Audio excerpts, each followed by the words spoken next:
ஆனி மாதமும் ஆடி மாதமும் இணைந்த மாதம் ஜூலை மாதமாகும். சூரிய பகவான் மிதுன ராசியிலும் கடக ராசியிலும் பயணம் செய்யும் மாதம் இதுவாகும். ஆனி மாதத்தில் நடராஜருக்கு திருமஞ்சனமும், ஆடி மாதம் வரும் அமாவாசை முன்னோர்களுக்கு திதி கொடுக்க சிறந்த நாளாகவும் உள்ளது. அம்மனின் அருளை பெறுவதற்கு உரிய ஆடி மாதம் இந்த ஜூலை மாதத்தில்தான் பிறக்கிறது. இம்மாத கிரக நிலைகளை பார்க்கும்போது மேசராசியில் செவ்வாய் மற்றும் சந்திரனின் சஞ்சாரம் உள்ளது. ரிஷபராசியில் குரு பகவானும், மிதுன ராசியில் சூரியனும் சுக்கிரனும் இணைந்துள்ளனர். கேது பகவான் கன்னி ராசியிலும், சனி பகவான் கும்பராசியிலும் உள்ளனர். ராகு பகவான் மீன ராசியில் சஞ்சாரம் செய்கின்றார். இம்மாத கிரக பெயர்ச்சி என எடுத்துக்கொண்டால் சுக்கிர பகவான் ஜூலை 6ஆம் தேதி மிதுன ராசியில் இருந்து கடகராசிக்கு செல்கிறார். செவ்வாய் பகவான் ஜூலை 12ஆம் தேதி மேச ராசியில் இருந்து ரிஷபராசிக்கு இடப்பெயர்ச்சி ஆகின்றார். ஏற்கனவே ரிஷபத்தில் சஞ்சாரிக்கும் குரு பகவானுடன் செவ்வாய் பகவான் இணைந்து குருமங்கள யோகத்தை உண்டாக்குகிறார். அதே சமயம் இந்த ஜூலை மாதம் 16ஆம் தேதி இரவு 17ஆம் தேதி அதிகாலையில் சூரிய பகவான் மிதுன ராசியில் இருந்து பயிற்சியாகி கடகராசியில் சஞ்சாரம் செய்கின்றார். இது ஆடி தமிழ் மாத பிறப்பை குறிக்கும்.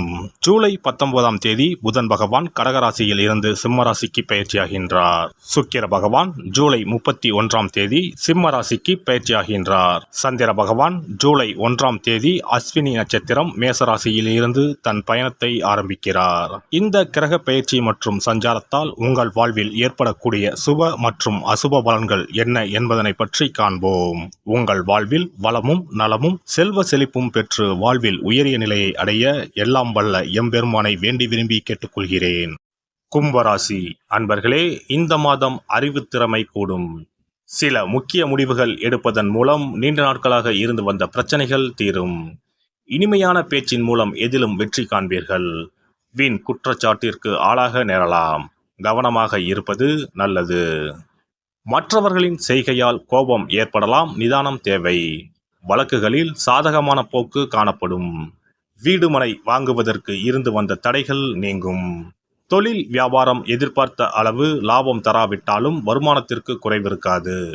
தொழில் விரிவாக்கம் செய்யும் திட்டத்தை தள்ளி போடுவது நல்லது. உத்தியோகத்தில் இருப்பவர்கள் தங்களது பணியில் மட்டும் கவனம் செலுத்துவது நல்லது. மற்றவர் விஷயங்களில் தலையிடாமல் இருப்பது வீண் பிரச்சனை வராமல் தடுக்கும். கணவன் மனைவிக்கு இடையே எதையும் மனம் விட்டு பேசி அதன் பிறகு செய்வது நன்மை தரும். குடும்பத்தில் அமைதி உண்டாக கோபத்தை குறைப்பது நல்லது. பெண்களை பொறுத்தவரை அறிவுபூர்வமாக செயல்பட்டு சில முக்கிய முடிவு எடுப்பதன் மூலம் நீண்ட நாட்களாக இழுபறியாக இருந்து வந்த காரியம் நிறைவேறும். கலைத்துறையினரை பொறுத்தவரை இம்மாதம் பாதுகாப்பாக இருப்பது அவசியம். பொருள் வரவில் குறைவு ஏற்பட வாய்ப்பு இல்லை. எனினும் வேலை செய்யும் இடத்தில் சிறு சிறு பிணக்குகள் வந்து மறையும். கோபம் கலந்த வார்த்தைகளை உதிர்க்காமல் இருப்பது நல்லது. அரசியல் துறையினருக்கு உறுதியும் துணிவும் நிறைந்திருக்கும். பிரபலங்களின் நட்பும் ஆதரவும் கிடைக்கும். பணியின் நிமித்தம் காரணமாக வெளியூர் செல்ல வேண்டியிருக்கும். மாணவர்களுக்கு எதிர்காலத்தை பற்றிய எண்ணம் உண்டாகும். மேல் படிப்பு பற்றிய சிந்தனையில் ஈடுபடுவீர்கள். சக மாணவர்களின் விவகாரங்களில் தலையிடாமல் ஒதுங்கி இருப்பது நல்லது. நட்சத்திர பலன்கள். அவிட்டம் நட்சத்திரம். இந்த மாதம் குடும்பத்தில் இருப்பவர்களை அனுசரித்து செல்வது நன்மை தரும். வாழ்க்கை துணையின் உடல் நலனில் அக்கறை தேவை. சிறிய விஷயங்களுக்கு கூட கோபம் வரலாம். அதனால் உறவினர்கள் நண்பர்களிடம் கவனமாக பேசுவது நல்லது. விபரீத ஆசைகள் ஏற்படலாம், கவனம் தேவை. சதயம் நட்சத்திரம். இந்த மாதம் பேச்சின் இனிமை, சாதுரியம் இவற்றால் எடுத்த காரியங்களில் சாதகமான பலன் பெறுவீர்கள். உங்களது பொருட்களை கவனமாக பார்த்து கொள்வது நல்லது. பூராட்டாதி நட்சத்திரம். இந்த மாதம் விரும்பியது கிடைக்க கூடுதல் முயற்சி தேவை. பணவரத்து அதிகரிக்கும். பயணம் மூலம் லாபம் கிடைக்க பெறுவீர்கள். புதிய நபர்கள் நட்பு உண்டாகும். வாகனங்கள் மூலம் லாபம் வரும். அரசாங்கம் தொடர்பான காரியங்களில் சாதகமான பலன் கிடைக்கும். விநாயகப் பெருமானை அருகம்புல்லால் அர்ச்சனை செய்து தீபம் ஏற்றி வழிபட காரிய வெற்றி உண்டாகும். தடை தாமதம் நீங்கும். குல தெய்வத்தையும் இஷ்ட தெய்வத்தையும் ஒரே நாளில் சென்று தரிசித்து வாருங்கள். காரியங்களில் இருந்த தடைகள் விலகும். தொழில் வியாபாரம் சிறப்பாக நடைபெறும். சிறப்பு தொகுப்பு. ஒரு வெற்றிலை இருந்தால் உங்கள் துன்பங்களில் இருந்து விடுபட முடியும் என்றால் நம்ப முடிகிறதா? ஆம், உங்கள் ராசிக்கும் வெற்றிலை பரிகாரம் இருக்கிறது. அவற்றிற்கான வழிபாட்டு முறைகள் பற்றி காண்போம். பண்டிகை, திருவிழா, வீட்டில் விசேஷம் என்றால் வெற்றிலை பாக்கு வைத்து உறவினர்களை அழைப்பது வழக்கம். வெற்றிலையும் பாக்கும் மகாலட்சுமியின் அம்சங்களாகும். 12 ராசிக்காரர்களுக்கும் வெற்றிலையின் மூலம் பரிகாரம் செய்ய கவலைகள் தீரும் என்பது நம்பிக்கை. வெற்றிலையின் நுனியில் லட்சுமியும், நடுவில் சரஸ்வதியும், காம்பில் பார்வதி தேவியும் வசிக்கின்றனர். மகாவிஷ்ணுவும், பிரம்மாவும், சிவனும், சுக்கிரனும் கூட வெற்றிலையில் வாசம் செய்கின்றனர். எனவேதான் பூஜை மற்றும் திருமணம் சுபமாக நடக்க வேண்டும் என்பதற்காக வெற்றிலை பாக்கு படைக்கப்படுகிறது. துன்பம் விலக உங்க ராசியின்படி இந்த மாதிரி வெற்றிலை பரிகாரம் செய்யுங்கள். வெற்றிலை பரிகாரத்தில் எல்லோரும் ஒரே மாதிரியான பரிகாரத்தை செய்தால் பலன் தராது.